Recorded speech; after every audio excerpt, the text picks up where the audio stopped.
నమస్తే.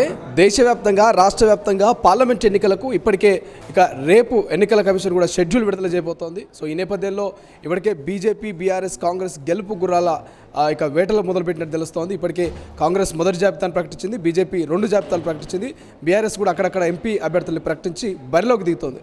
సో ఈ నేపథ్యంలో మాట్లాడదాం. ఇప్పటికే రాజకీయ విమర్శలు ఒకరి మీద ఒకరు చేసుకుంటా ఉన్నారు. సో ప్రస్తుతం మనతో పాటు కాంగ్రెస్ పార్టీ సీనియర్ నాయకులు టీపీసీ ఎస్సీసీఎల్ ప్రెసిడెంట్ నాగారి ప్రీతం గారు ఉన్నారు. ప్రీతం గారు, ఎట్లా చూసుకోవచ్చు? ఇప్పటికే బీజేపీ ప్రచారం మొదలుపెట్టింది. నేడు రేపు నరేంద్ర మోడీ గారు రాకపోవచ్చు, భారీ బహిరంగ సభలు ఉన్నాయి. సో కాంగ్రెస్ పార్టీ ఎట్లా ముందుకు పోతుంది పార్లమెంట్ ఎన్నికల వేళ? ప్రచారం ఎందుకు మొదలు పెట్టదు? 6,000 కోట్ల రూపాయల ప్రజాధనాన్ని ఎలక్ట్రాల్ బాండ్ల పేరు మీద జేబులో పెట్టుకుంది. ఐటీ రైడ్లు, సిబిఐ, ఈడీని పూర్తిగా వినియోగించి పెద్ద పెద్ద కంపెనీల దగ్గర ఐటీ రేట్లు చేసిన కరెక్ట్ వారం 10 రోజుల లోపల 25 కోట్లు, 40 కోట్లు, 100 కోట్ల దాకా ఎలక్ట్రాల్ బాండ్స్ మొన్న బయటపడ్డాయి. ఎస్బీఐ సబ్మిట్ చేసింది. వాళ్ళు ఎందుకు ప్రచారం మొదలు పెట్టారు? ప్రచారం మొదలు పెడతారు. రాముని జెండా మీద పెట్టి దాన్ని పూర్తి స్థాయిగా చూపించుకుంటూ హిందుత్వాన్ని ఫైలాయించే ప్రయత్నం చేస్తున్నారు. గుండెలలో ఉండాలి రాముడు, కానీ జెండాలలో ఉండొద్దు. ఈరోజు అటువంటి రాజకీయాలు చేసే ఈ నరేంద్ర మోడీ గారు, అమిత్ షా గారు, ఎప్పుడైతే మనం గతంలో చూసుకుంటే వాజ్పేయి మన వీళ్ళది ఒక మంచి జోడీ ఉండేది. కానీ ఇప్పుడు ఈ జోడీ అవుతుందో చాలా డేంజరస్ జోడీ ఇది.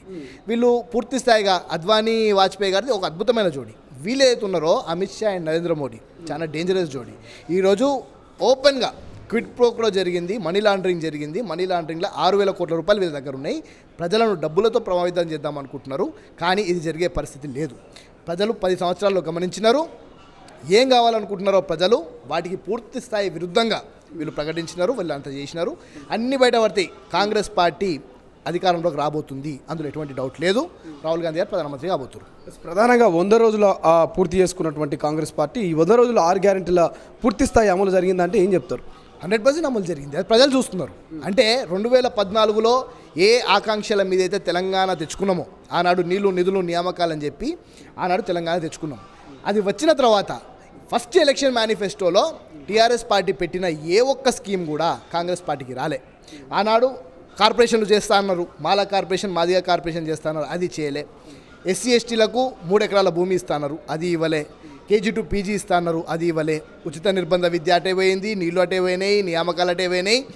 డ్యాములు కట్టిరు, ఆ డ్యాములు కూడా ఏమైనాయి? పూర్తి స్థాయిగా పర్రవాసి కుంగిపోయినాయి.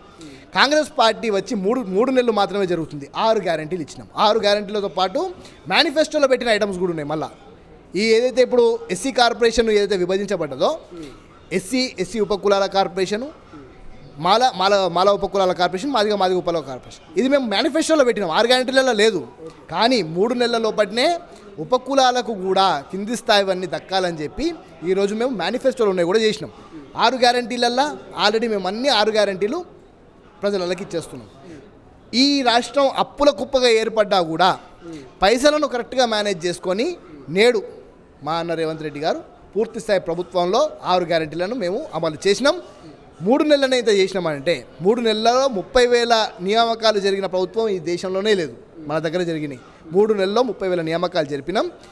నీళ్లు, నిధులు, నియామకాలు ఏదైతే వాళ్ళ ఐడియా ఉండేనో అది పూర్తిగా కాంగ్రెస్ పార్టీ నెరవేరుస్తుంది. సో ఏం చెప్తారు? ప్రధానంగా మీరు ప్రతిపక్షంలో ఉన్నప్పుడు, బీఆర్ఎస్ అధికారంలో ఉన్నప్పుడు అధికార పార్టీ అనేక అవినీతి అక్రమాలకు పాల్పడదన్నారు. ఇప్పుడు అదే అవినీతి అక్రమాలకు పాల్పడ్డ నాయకులంతా కూడా ప్రతిపక్ష హోదాలో ఉండలేక అధికార పార్టీ అయినటువంటి కాంగ్రెస్లోకి వస్తూ ఉన్నారు. సో వాళ్ళు ఎందుకు స్వాగతిస్తుంది కాంగ్రెస్ పార్టీ అంటే ఏం చెప్తారు? వాళ్ళు ఆడున్నా ఈడున్నా దొంగనే ఈడికి వచ్చినా కూడా నొక్కుడే, అందులో ఎటువంటి డౌట్ లేదు.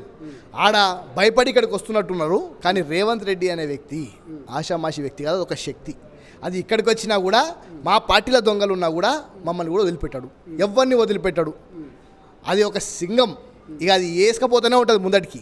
ఇక రేవంత్ రెడ్డి గారు వాళ్ళు ఇక్కడికి వచ్చినా, వాళ్ళు అక్కడ పోయినా, ఇక్కడ ఉన్నా లేకపోయినా, ఎక్కడ అక్రమం జరిగిందో తప్పకుండా వాళ్ళ మీద కొరడా దెబ్బ కొట్టుడే, వాళ్ళని నొక్కుడే.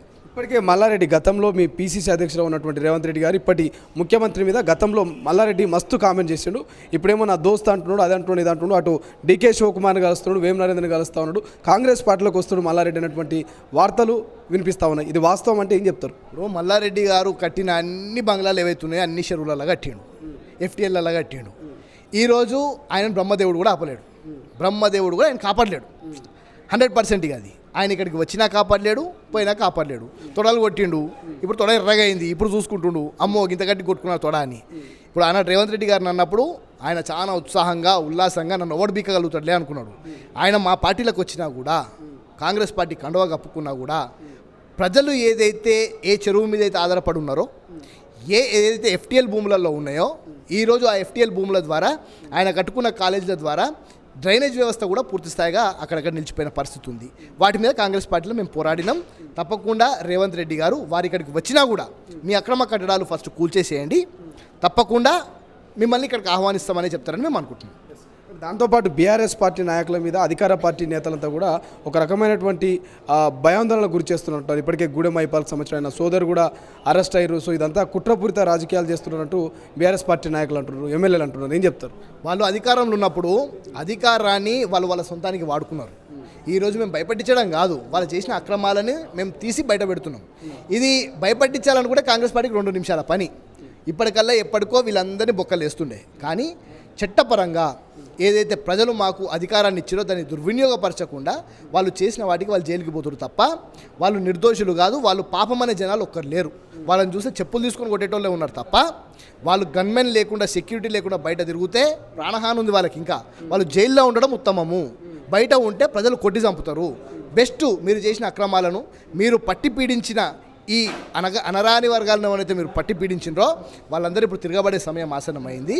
దయచేసి మీరు చేసిన అక్రమాలకు జైల్లో పోయి మీరు ప్రశాంతంగా ఉండాలని నేను కోరుకుంటున్నాను. సో ప్రధానంగా ప్రీతం గారు, కొన్ని దినపత్రికల్లో చూస్తే కూడా ఇది కాలం తెచ్చిన కరువు కాదు, కాంగ్రెస్ తెచ్చిన కరువు. ఎక్కడికక్కడ పొలాలు ఎండిపోతున్నాయి, రైతుల కోతకొచ్చిన పొలాలని పశువులు మేపుతున్నారు. ఇది ఖచ్చితంగా కాంగ్రెస్ తెచ్చిన కరువే అంటున్నారు. ఏం చెప్తారు దీని మీద?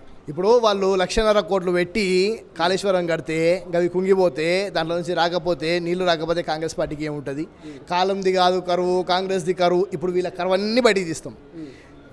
ప్రజలకు నీళ్లు కూడా ఎక్కడి నుంచి వస్తాయి అనేది కూడా పూర్తిగా వీళ్ళు సంపాదించిన అక్రమ సొమ్ముని ప్రజాహితం చేసి వాటి ద్వారానే ఇస్తాం. ఈ కరువును కూడా కాంగ్రెస్ పార్టీ ఎవరైతే వీళ్ళు సంపాదించిన అక్రమ సొమ్ము ఉందో అదంతా తీసుకొచ్చి కరువును కూడా కాంగ్రెస్ పార్టీ పూర్తి స్థాయిగా కష్టాలు లేకుండా రైతులకు చేసే బాధ్యత మేము తీసుకుంటాం. ఎన్ని సీట్లు వచ్చే అవకాశం ఉంది పార్లమెంట్ ఎన్నికల వేళ? ఈనాటికి 14 సీట్లు గ్యారంటీ ఉన్నాయి. ఇంకా 2 సీట్ల మీద పూర్తి స్థాయిగా ప్రయత్నం చేస్తాం. 80% కాంగ్రెస్ పార్టీ వెనకడిగేసేది లేదు. తప్పకుండా 14 సీట్లు మాత్రం మినిమం మేము గెలుస్తున్నాము, అందులో ఎటువంటి డౌట్ లేదు. మా అభ్యర్థులు కూడా అద్భుతంగా ఉన్నారు. ఈసారి కాంగ్రెస్ పార్టీ అధికారం జోష్లో కార్యకర్తలు కూడా పూర్తి స్థాయిగా ఒక అన్న రేవంత్ రెడ్డి గారిని ముఖ్యమంత్రిని చేసుకున్నాం. మా పెద్దన రాహుల్ గాంధీని ప్రధానమంత్రి చేసుకోవాలని మా కాంగ్రెస్ పార్టీ ప్రతి ఒక్క కార్యకర్త కోరుకుంటున్నారు. తప్పకుండా 15 సీట్లకు తగ్గకుండా ఉంటుంది అనేది అనుకుంటున్నాం. సో చివరగా ₹2 అటు పెట్రోల్ డీజిల్ మీద కేంద్ర ప్రభుత్వం తగ్గిస్తూ ఓ నిర్ణయం తీసుకున్నది. దీన్ని ఎట్లా చూసుకోవచ్చు ఈ పార్లమెంట్ ఎన్నికల వేళ? 1000 ఎలకలు తిన్న ఏదో ఇది పోయి సన్యాసం తీసుకున్నట్టు ఇప్పుడు వీళ్ళు ₹2 తగ్గించినాము, ₹1 తగ్గించినాం అని చెప్పి ఏదో చేస్తున్నారో అది కేవలం ఎన్నికల స్టంటే. ప్రజలు పూర్తి స్థాయిగా గమనిస్తున్నారు. పెంచింది ₹50, తగ్గించింది ₹2. అది కాని పని. నిజంగా వాస్తవానికి కేంద్ర ప్రభుత్వము గనక ప్రజల మీద నిజంగా వాళ్ళకి చిత్తశుద్ధి ఉంటే వెంటనే ₹15 ఏదైతే సెంట్రల్ ట్యాక్స్ ఉందో దాన్ని పూర్తి స్థాయిగా విరమించుకొని ప్రజలకు ఇవ్వాలి. Thank you so much. ఇది ఎన్నికల వేళ ఖచ్చితంగా బీజేపీ పార్టీ ₹2 ఇక పెట్రోల్ డీజిల్ మీద తగ్గించడం అనేది ఇది కేవలం రాజకీయంగా ఇక ఎన్నికల కోసమే. ఒకవేళ నిజంగా చిత్తశుద్ధి ఉంటే ₹10-15 తగ్గించాలంటూ కూడా కాంగ్రెస్ పార్టీ నాయకులు డిమాండ్ చేస్తున్న పరిస్థితి. కెమెరా పర్సన్ అజయ్తో శ్రీశైలం, తొలి వెలుగు, హైదరాబాద్.